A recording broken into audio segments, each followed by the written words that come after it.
hello लोगोफोर खुलुमबाय बयखौबो आंनि गोदान भिडिअ फिन खनसेबाव नै जों दायो ना हमनो ओंखारदों आरो दुब्लियाव नायलांबाय थादो बिदिब्ला नोंथांमोनाबो जोंनि ना हमनाय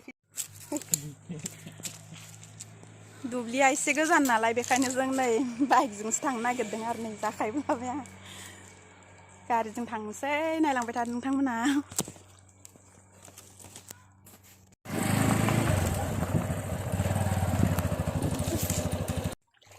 नै जोंहा दायो सफैबाय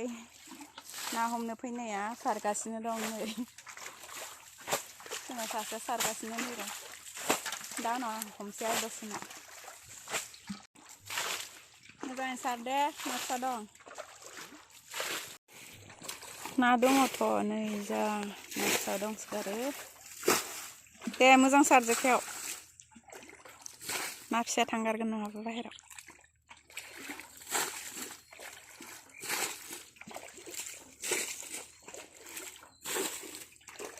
इले खारदों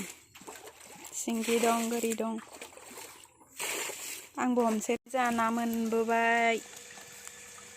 गोरि गिदिर गिदिर नै इनि बारबाय मासे खुसिया मासे मोनबाय ना खांख्राइबो मोनदों नै खांख्राइ मानला जोब्बाय नै खुसिया मासे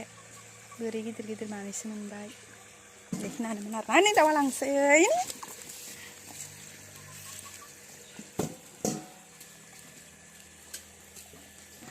गोथां जायनानै दोनसै दायो बर्थनाव